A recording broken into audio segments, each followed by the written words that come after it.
El reino Monera fue introducido por Haeckel en 1986 como filo dentro del reino protista. Posteriormente, en 1969, Robert Walker propuso la clasificación de las formas de vida en 5 reinos de la naturaleza: Animalia, Plantae, Protista, Fungi y Monera. Se consideraba el reino Monera como aquel que engloba organismos microscópicos unicelulares sin núcleo definido, también conocidos como procariotas, diferenciando entre arqueobacterias y eubacterias. En los años 80, Woose observó que las llamadas arqueobacterias presentaban diferencias estructurales y moleculares importantes con las bacterias, y por ende debían ser consideradas de manera independiente con respecto a estas, bajo una nueva perspectiva de dominios llamados arquea y bacteria. El reino Monera, de la palabra moneres, que significa simple, está compuesto por las eubacterias y las archaeas. Son células procariotas unicelulares. Estas son las células más antiguas del planeta y se encuentran presentes en todo tipo de ecosistema, incluso dentro de otros organismos. Su estructura está compuesta de una membrana celular y una pared bacteriana, diferente de la pared celular de los vegetales. Además, tienen muy pocos orgánulos y su tamaño es mucho más pequeño que el de las células eucariotas. Su ADN no está rodeado de una membrana, sino que se encuentra disperso en el citoplasma. Por ello, se denominan procariontes, organismos sin núcleo. Pueden encontrarse de manera aislada o formando colonias como consecuencia de la división celular sin posterior separación de las células descendientes. Las bacterias ayudan a mantener el delicado balance biológico de todos los organismos que viven juntos y que se benefician mutuamente con esta relación. Algunas de ellas causan enfermedades y se llaman por ello patógenas, pero la mayoría se alimentan de materia en descomposición o incluso conviven con los demás organismos, como son las que tenemos alojadas en nuestros intestinos, nuestra piel o la boca. Las características principales del reino Monera son seres autótrofos, heterótrofos o quimiosintéticos. Al tratarse de organismos unicelulares con necesidades energéticas modestas, se sirven casi completamente del proceso de glucólisis, por el cual oxidan moléculas de glucosa procedentes de proteínas, carbohidratos y grasas para obtener la energía. Algunas bacterias obtienen su carbono de fuentes de carbono inorgánicas. Poseen reproducción asexual por fisión binaria. Consiste en la duplicación del ADN celular del individuo como paso previo a la división del citoplasma en 2. Así da lugar a 2 células hijas con idéntico material genético. Luego tenemos la reproducción por gemación. El individuo produce unos grupos de células, las yemas, que crecen poco a poco hasta que se separan originando nuevos individuos. Y por último tenemos esporulación. El individuo fabrica muchas células pequeñas llamadas esporas, que son liberadas al aire o al agua, y al germinar originan un nuevo individuo. Otra característica es que son capaces de vivir sin oxígeno, se les denomina anaerobias, y con el oxígeno, que se les denominan aeróbicas. Pueden presentar diferentes formas: cocos, bacilos, vibrios, espirilos, e incluso pueden cambiar de forma durante su desarrollo, los pleomórficos, dependiendo del medio que ocupen, el sustrato, etc. En el reino Monera carecen de orgánulos como mitocondrias, lisosomas, plásmidos, aparato de Golgi, retículo endoplasmático o centrosoma. Muchas bacterias son capaces de desplazarse mientras otros son inmóviles o fijas. Las que se desplazan lo hacen mediante flagelos. Cada célula bacteriana realiza la excreción a través de la membrana, tiene metabolismo variado y excretan gran cantidad de sustancias. Por ejemplo, las bacterias saprofitas eliminan el ácido sulfídrico, que le da el olor característico a las sustancias orgánicas en descomposición. Muchas de las excreciones bacterianas son de uso industrial. Algunas bacterias secretan etanol, que se usa en la fabricación de licores. Otras secretan ácido láctico, que se usa en la producción de yogures. De manera similar, el ácido acético obteniendo de una bacteria se usa para fabricar vinagre. En las bacterias y archaeas, lo que más se destaca de su estructura es lo siguiente: estructura de los componentes. Además de las características anteriores, cabe destacar que los componentes del reino Monera están formados por una serie de estructuras típicas. Cápsula bacteriana.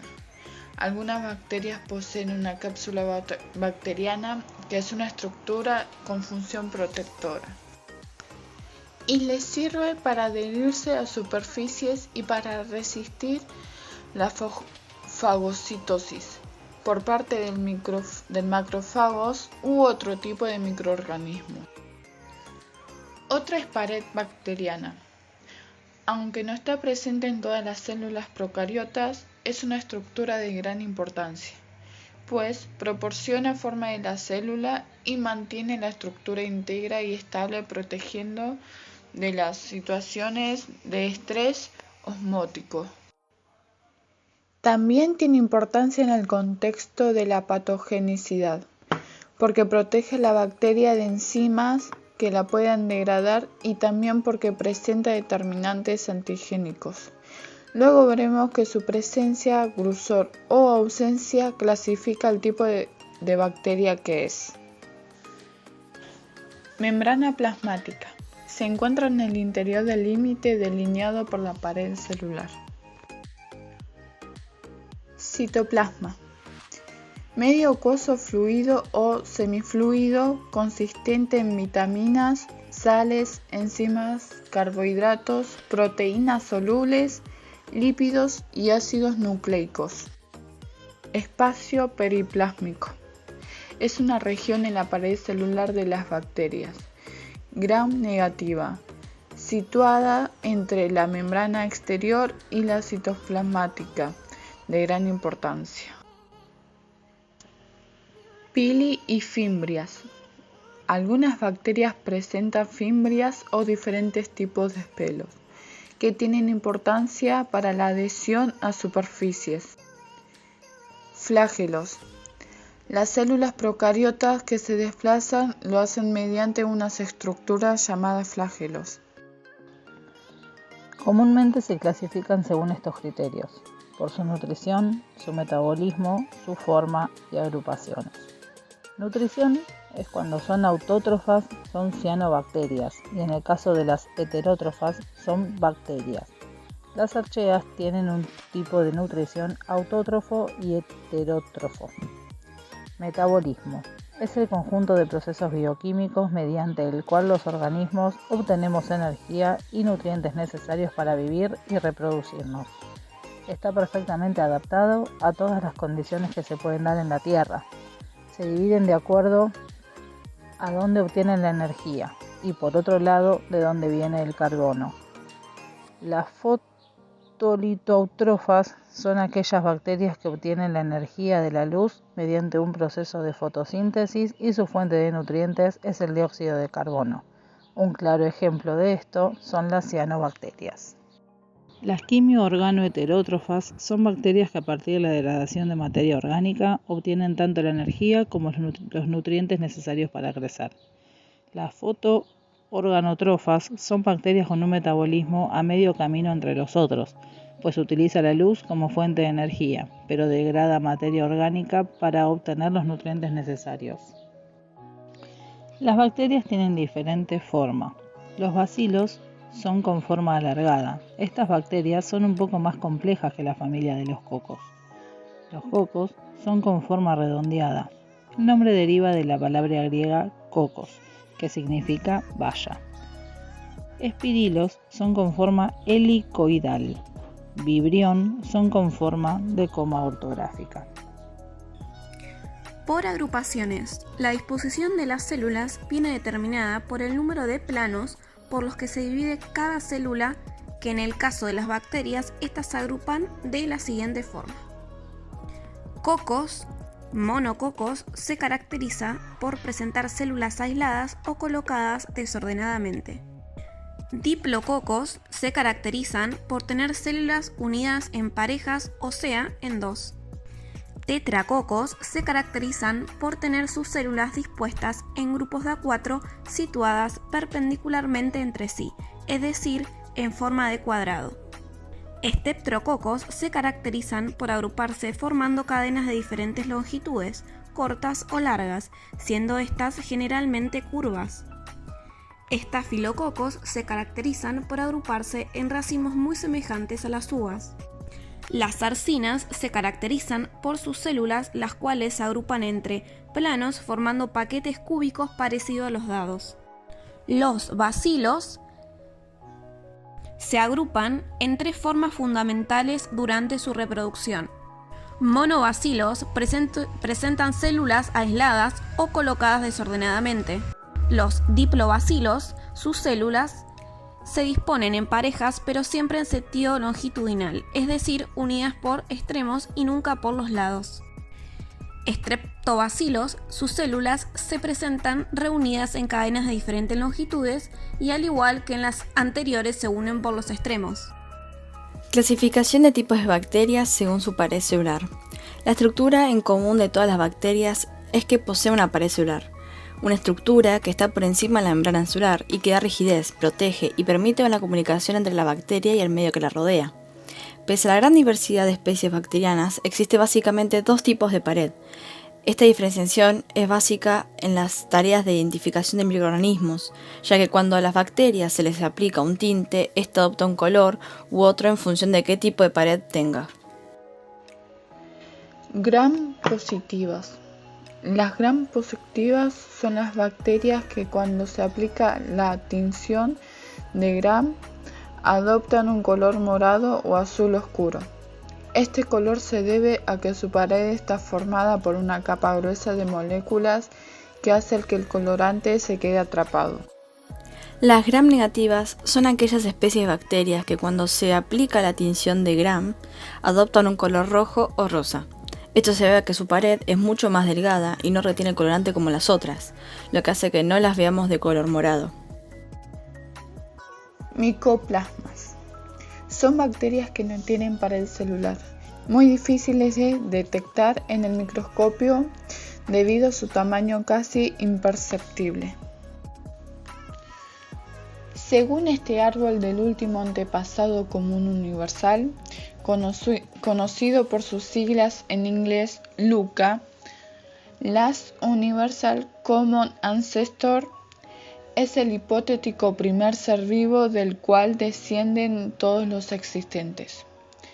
Podemos hablar de los siguientes individuos del reino Monera, separando las bacterias de las archeas. Bacterias. Las cianobacterias son organismos microscópicos, bacterias gram negativas que contienen clorofila, lo que le permite realizar la fotosíntesis, aunque hay excepciones de algunas que viven heterotróficamente como descomponedores o con metabolismo mixto. Históricamente se las ha identificado como algas verde-azules. Están presentes en aguas dulces, saladas, salubres y zonas de mezcla de estuarios. Muchas especies de cianobacterias producen toxinas, las cuales son contenidas en las células o exudadas al medio, por lo que pueden aparecer disueltas en el agua, constituyéndose en un problema de significancia para la salud humana y ambiental. Son los organismos procariotas de mayor tamaño, pudiendo alcanzar dimensiones de hasta 60 micrómetros. Sus nutrientes provienen de ciclos naturales y por actividades humanas que contribuyen con volcado de desechos ricos en nitrógeno y fósforo. El tipo de bacteria CPR bacteria o Patesibacteria son un grupo de bacterias ultra pequeñas o, en razón a su tamaño, nanométrico. Nanobacterias son nanobacterias muy diversas y están muy extendidas en entornos terrestres y marinos, siendo muy comunes en aguas subterráneas. Las de vida libre mostrarían un estilo de vida fermentativo. La posible asociación con organismos específicos incluiría quimiautótrofos involucrados en los ciclos de nitrógeno, azufre y hierro. Gram positiva, Firmicutes, que juegan un papel importante en el deterioro de la cerveza, el vino y la sidra. Chloroflexi. Son bacterias verdes no sulfurosas de pigmento verde, Obtienen energía mediante fotosíntesis anoxigénica. Actinobacteria. Son un grupo de bacterias gram positiva con alto contenido de guanina y citosina. Thermus deinococcus. Son bacterias aerobias extramófilas que tienen pared celular gram positivas, pero incluye dos membranas como la gram negativa. Gram negativa. Son bacterias que viven en ambientes extremos. Las Thermotogae son gram negativos que reducen el azufre. Son extremadamente termoestables y por lo tanto útil para muchos procesos industriales, por ejemplo en sectores alimenticios. Son bacterias anaeróbicas y tienen un organismo fermentativo que cataboliza azúcares y polímeros como el almidón para producir lactato, acetato, dióxido de carbono, hidrógeno como productos de su fermentación. Las FCB están conformadas por las siguientes bacterias. La primera es Fibrobacteria. Son un pequeño filo de bacterias que incluyen muchas de las bacterias estomacales que permiten la degradación de la celulosa a los rumiantes. La segunda es Chlorobi. Son conocidas como bacterias verdes del azufre, las cuales realizan la fotosíntesis anoxigénica. Son gram negativas y se encuentra en zonas anaerobias de los lagos. Tercera y última, Bacteroides. Bacteroides es un género de bacterias gram negativas con forma de bacilo. Las especies de bacteroides son anaerobias. No forman endosporas y pueden ser móviles o inmóviles, dependiendo de la especie. El principal componente de la microbiota gastrointestinal, vaginal y bucal en los mamíferos. PBC. Planctomycetes es un filo de bacterias acuáticas encontradas en agua dulce, salubre y marina. Se reproducen por gemación. Carecen de mureína en su pared celular, que sirve como componente protector en el esqueleto de la pared celular. Verrucomicrobia. Este filo contiene solo unas pocas especies. Se encuentra en agua dulce, en el suelo, en el agua del mar y en heces humanas.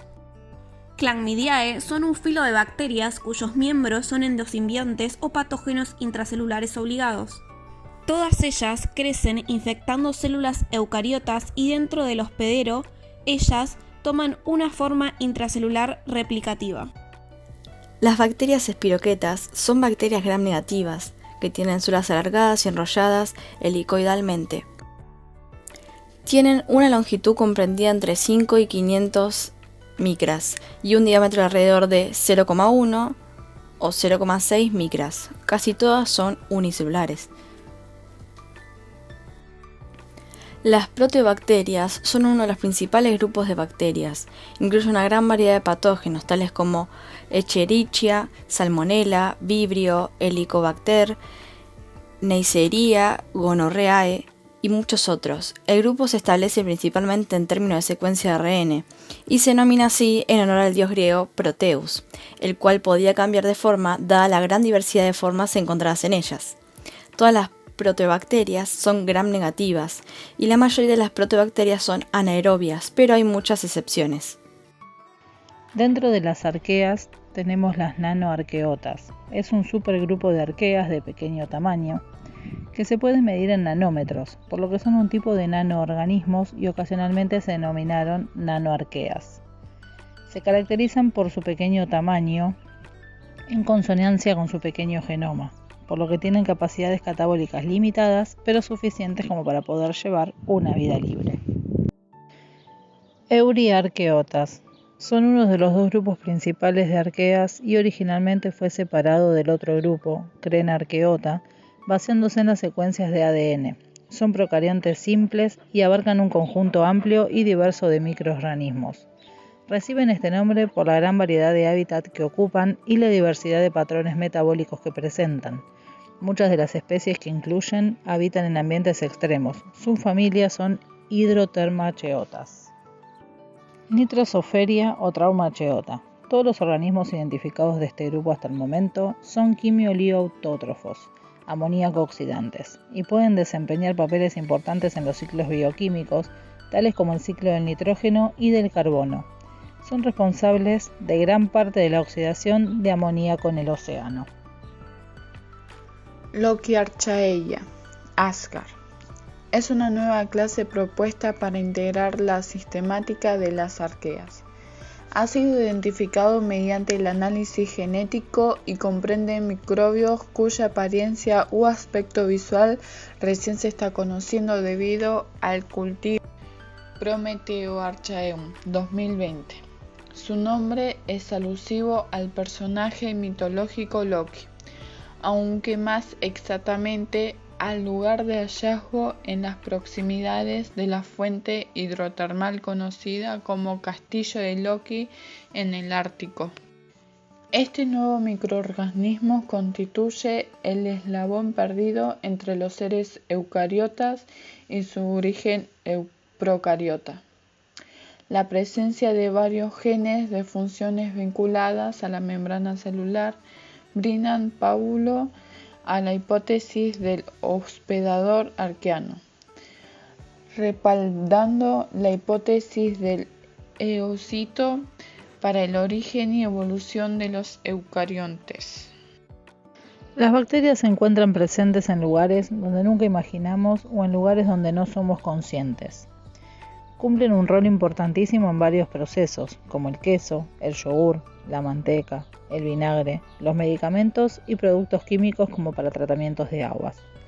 En el yogur, por ejemplo, se pueden encontrar bacterias como Lactobacillus, Acidophilus, L. casei y L. bifidus, entre otras que ayudan al sistema inmunológico para protegernos de muchas enfermedades. La flora intestinal contiene más de 2.000 especies de bacterias beneficiosas. Solo 100 de ellas son perjudiciales. Cuando un cuerpo está sano, este equilibrio bacteriano mantiene nuestro sistema natural de defensas. Los probióticos son microorganismos vivos que cuando se ingieren en cantidad suficiente mejoran el equilibrio de la flora intestinal y resultan beneficiosos para la salud. Las bacterias malignas, juntos con algunos virus, resultan nocivos para el ser humano. Son agentes patógenos que causan severas infecciones y enfermedades. Algunas de las enfermedades producidas por bacterias son el cólera, la difteria, la escarlatina, la fiebre tifoidea, la neumonía, la tuberculosis, el tétano y la meningitis, entre otras. Los antibióticos. Las bacterias que son perjudiciales para el organismo pueden ser combatidas por el mismo cuerpo, pero muchas veces esto no es suficiente y se requiere una ayuda externa para eliminarlas o detener su reproducción. Esa ayuda externa puede ser un antibiótico, que es una sustancia química producida por un ser vivo o derivada sintética de ella. Tiene la capacidad de matar las bacterias o impedir su reproducción y crecimiento. La penicilina fue descubierta por el bacteriólogo británico Alexander Fleming, cuando estaba estudiando un cultivo de bacterias estafilococos y observó que habían crecido. Como consecuencia de la contaminación accidental por hongos de moho, en los lugares de su cultivo, en donde crecieron los hongos, las bacterias habían muerto. Con la ayuda de un micólogo, se ocupó de estudiar dicho hongo, al que llamó Penicillium notatum. Su conclusión fue que dicho hongo tenía la capacidad de liberar una sustancia a la que denominó penicilina e inhibía el crecimiento de ciertas bacterias.